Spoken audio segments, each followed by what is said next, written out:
Ako si Princess Castro, hatid sa inyo ang mga pinakamainit na balita sa bansa, dito sa News Force.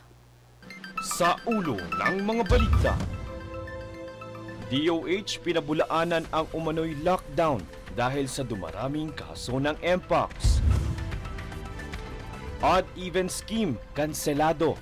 EDSA rehabilitation, suspendido. DOH at DA binabantayan na ang kaso ng melioidosis sa Siquijor.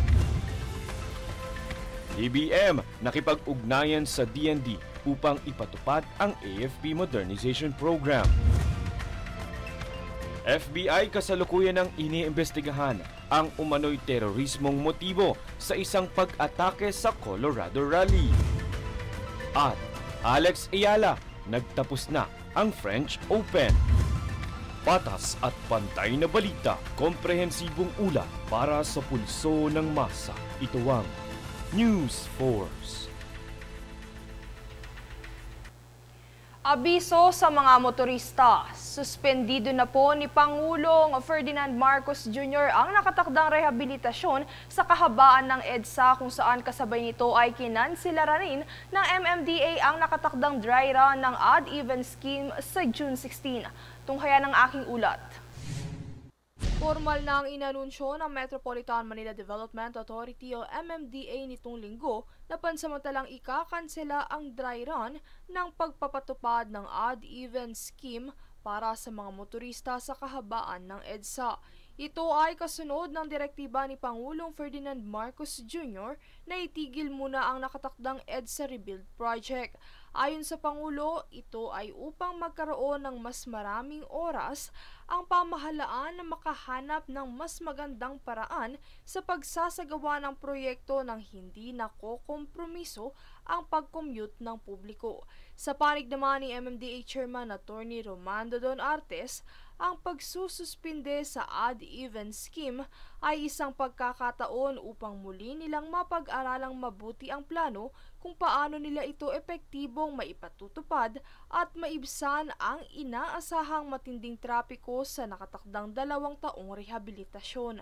Ang naturang scheme ay bahagi ng Traffic Management Plan na inilatag na naglalayong i-decongest ang EDSA. Gayunpaman, paglilinaw ng ahensya na tuloy pa rin ang pagpapatupad ng current number coding scheme. Samantala, hindi pa nagbigay ng petsa ang Pangulo kung kailan magre-resume ang planong rebuild sa EDSA. Princess Castro, nag-uulat para sa Golden Nation Network.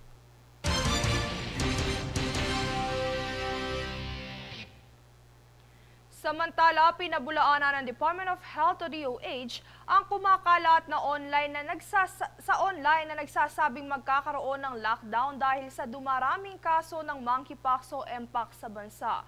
Ayon sa DOH, hindi kailangang magpatupad ng lockdown dahil hindi airborne ang Mpox.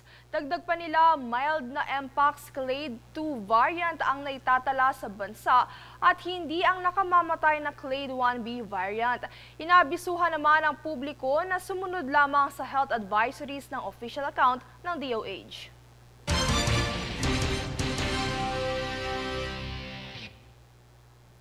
Mahigpit ng binabantayan ng Department of Health at Department of Agriculture ang kumpirmadong kaso ng melioidosis sa probinsya ng Siquijor.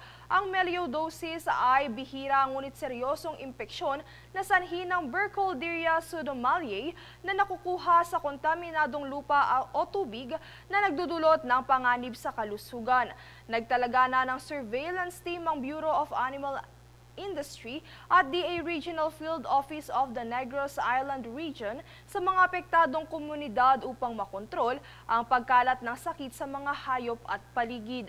Inaabisuhan din ng mga apektadong residente na bumili lamang ng karne sa mga may valid inspection certificate at hindi muna hinihikayat ang pagkonsumo ng hilaw o unpasteurized milk.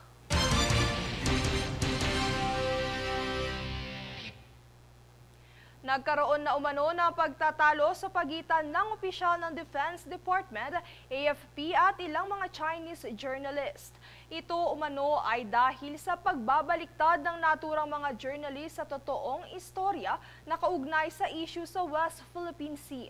Para sa detalye narito si Francis Riudique. Isiniwalat ni Defense Secretary Gilberto Teodoro Jr. na nagkaroon ng mainit na pagtatalo kasama si AFP Chief Romeo Bronner Jr. sa pagitan ng ilang batang Chinese journalist kaugnay ng tensyon sa West Philippine Sea.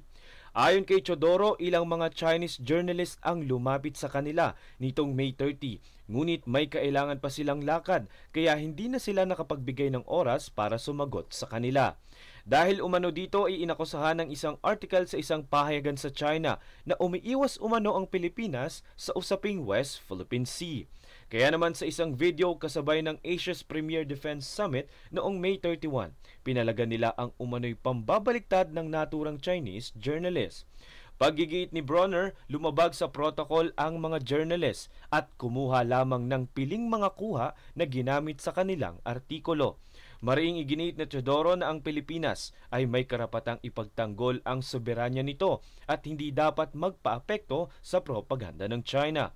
Binigyang din niya na ang mga hakbang ng Pilipinas ay alinsunod sa batas at hindi dapat ituring na pagpapataas ng tensyon sa naturang issue. Francis Riudique, nag-uula para sa Golden Nation Network.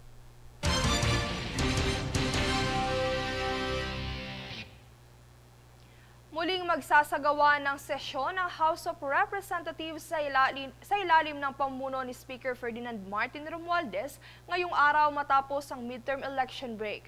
Sa nalalabing 2 linggo bago ang sine-die adjournment, patuloy ang pagsusumikap ng Kamara na maipasa ang mga panukalang batas na makatutulong sa pag-unlad ng buhay ng mga Pilipino.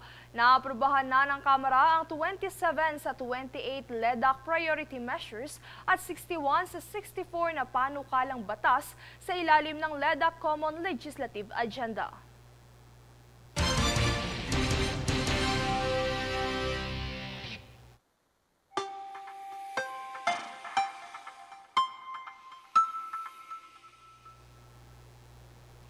Ayon sa Pag-asa, magpapatuloy ang mga pag-ulan na dulot ng southwest monsoon o habagat sa ilang bahagi ng Luzon ngayong linggo. Inaasahan ang maulap na kalangitan na may kalat-kalat na pag-ulan at pagkidlat-pagkulog sa Metro Manila at mga karatig na lalawigan. Ang mga pag-ulan ay inaasahang humina at unti-unting hihinto pagsapit ng katapusan ng linggo. Pinapayuhan naman ang publiko na maging alerto sa posibleng pagbaha at pagguho ng lupa, lalo na sa mga mabababang lugar.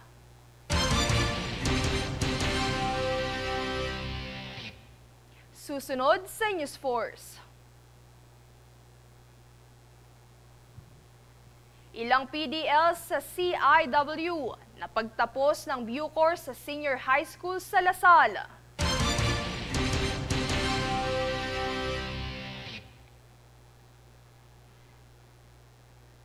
FBI, inimbestigahan ang terror motive sa Colorado Rally bombing.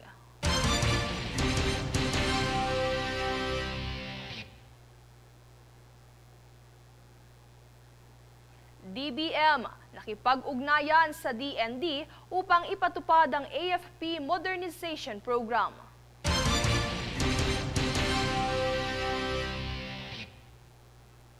Manatiling nakatutok para sa higit pang mga balita sa pagbabalik ng News Force.